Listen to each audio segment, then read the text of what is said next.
Justin Baldoni is here in studio, and we are so glad that he is. He's the director and co-star of the highly anticipated new movie, It Ends With Us, which is an adaptation of Colleen Hoover's hugely popular novel. In the summer of 2024, the undisputed movie event of the year wasn't about superheroes or sci-fi. It was It Ends With Us.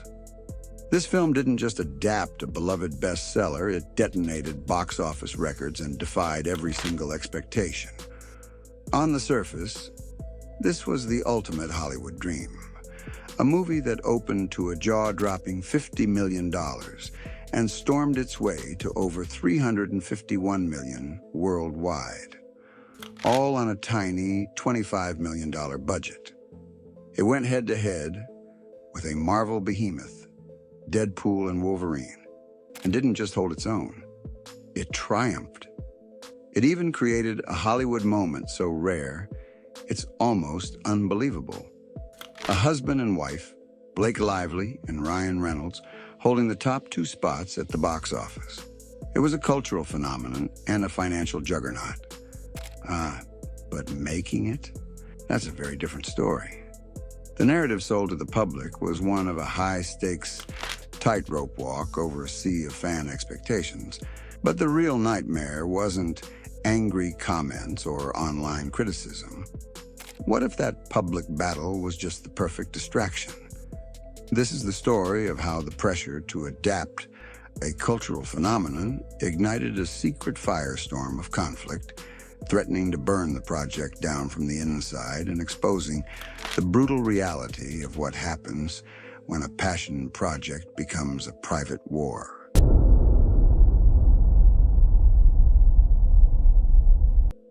The promise. Before the storm, before the hurricane of online opinion, there was only the promise. The promise of adapting one of the most successful novels of the modern era. Colleen Hoover's 2016 novel, It Ends With Us, wasn't just a book, it was a cultural monolith. It was a titan of Firecracker book talk, that a corner of the internet powerful enough to mint literary superstars overnight. The novel sold millions of copies and built a massive, passionate fan base that felt a deep, personal connection to its story of love, heartbreak, and the terrifying cycle of domestic abuse. This wasn't a book they just read, it was a book they felt in their bones. So when the film adaptation was announced, the news unleashed a tidal wave of pure excitement. And why wouldn't it? The casting seemed like a masterstroke. Blake Lively, a globally recognized star, was set to play the lead, Lily Bloom. Opposite her, as the charismatic but volatile neurosurgeon Ryle Kincaid, was Justin Baldoni. For Baldoni, this was more than a role. It was a mission.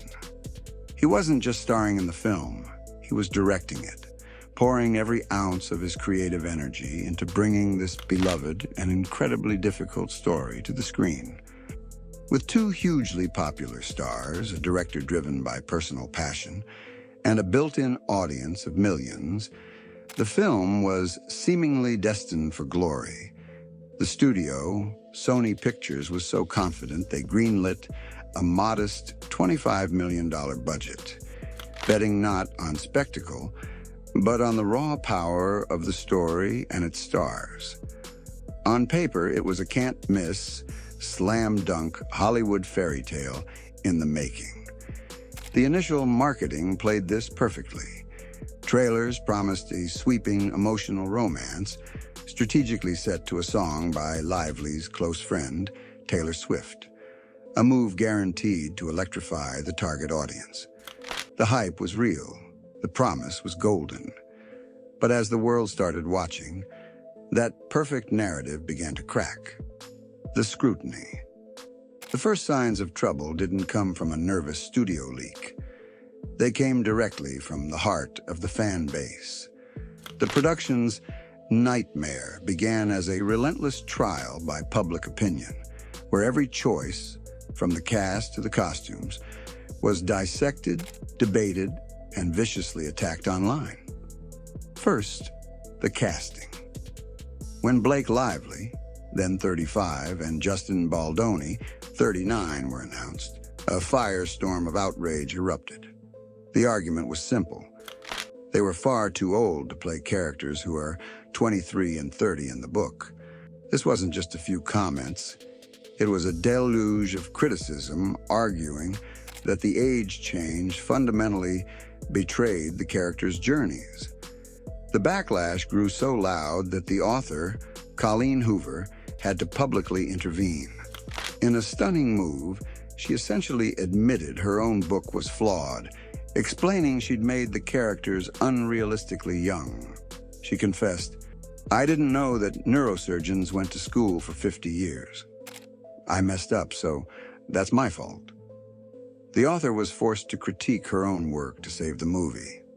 Then, just as the casting debate quieted down, Costume Gate exploded. Leaked on-set photos revealed Lily Bloom's wardrobe, and the internet had a collective meltdown. Fans who held a sacred image of the character were horrified by what they saw as frumpy, mismatched outfits. It sparked a tidal wave of memes and angry video essays claiming the film's designers simply didn't understand Lily Bloom. Once again, Colleen Hoover had to play firefighter, telling fans, "You've seen a couple of outfits that are completely out of context. I'm not worried about it." But the narrative was already set. The production was a mess. Finally, the promotional tour itself became a minefield. How do you sell a film with such dark themes? For many fans, the studio chose the wrong answer.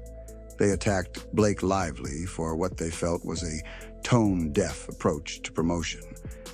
Her call for audiences to wear your florals to the theater, an attempt to create a communal experience, drew sharp and unfavorable comparisons to the Barbie marketing campaign.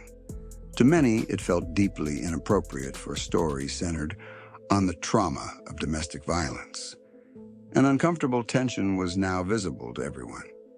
How do you sell a blockbuster romance without trivializing the abuse at its core?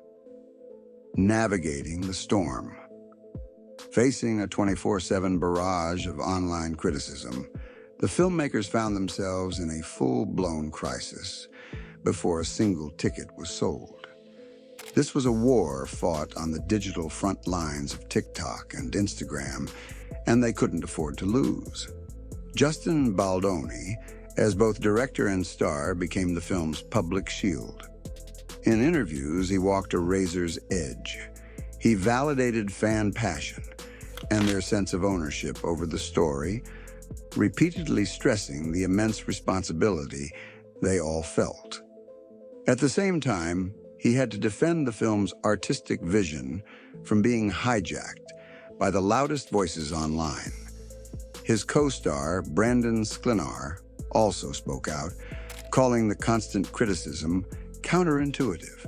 He argued the attacks could scare studios away from ever tackling difficult subjects again.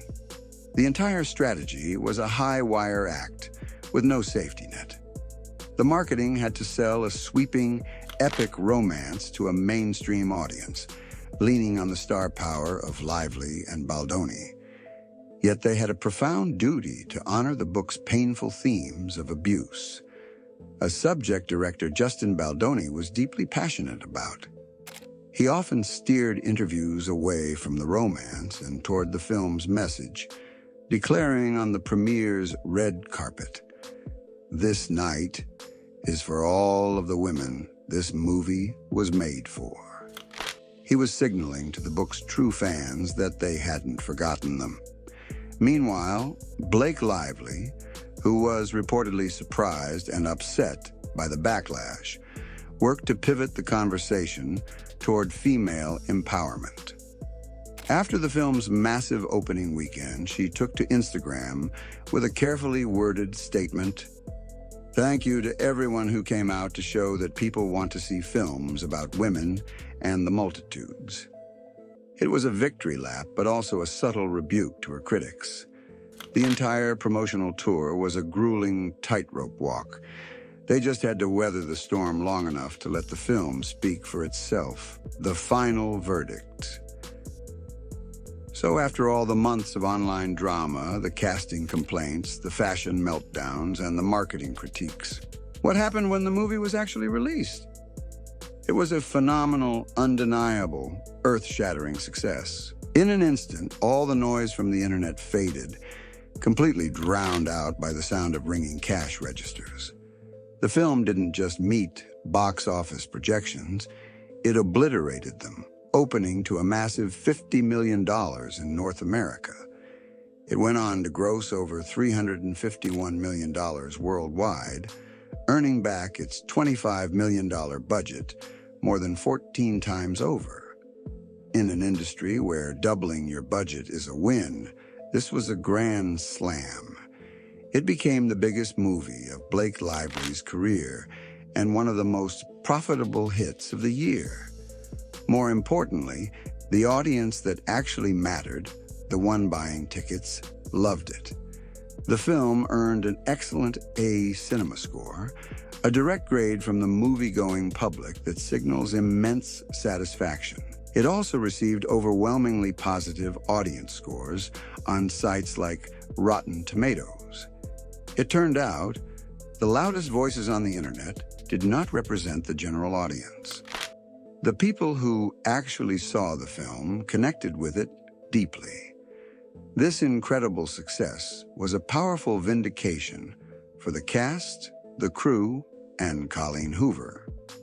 It was definitive proof that they had delivered a product that resonated with millions, turning a PR nightmare into a box office dream. The nightmare, it seemed, was finally over.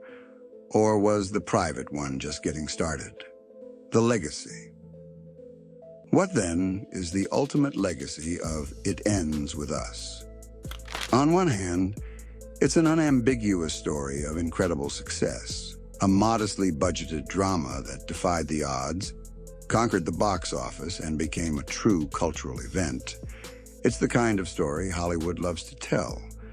But its journey tells a much bigger, much darker story about modern filmmaking. The public Hollywood nightmare, the trial by a passionate fan base, was absolutely real. The pressure was immense, but in the end, it was also a smokescreen, a convenient, public-facing narrative that distracted from the true conflict happening behind the scenes, far away from any comment section. The struggle to control the film's narrative in public was nothing compared to the private war brewing between its star, Blake Lively, and its star director, Justin Baldoni. The story sold to the world was one of creative partners overcoming online trolls to deliver a film for the fans. The truth, however, is that the greatest battle wasn't fought against anonymous critics on the internet. It was fought between the two people tasked with bringing the story to life. The happy ending celebrated at the box office concealed a much more complicated story of broken trust, creative clashes, and professional fallout. Ultimately, It Ends With Us will be remembered as a massive hit. But for those in the know, it will also be remembered for the bitter, behind-the-scenes battle that nearly tore the project apart. Stay tuned for the full story. Don't forget to like this video and subscribe to the channel, because you will not want to miss our next investigation. Blake Lively versus Justin Baldoni. Part 2. Legal Battle and PR War Revealed, where we uncover the legal filings, the private communications, and the shocking industry impact of their secret conflict. Thanks for watching.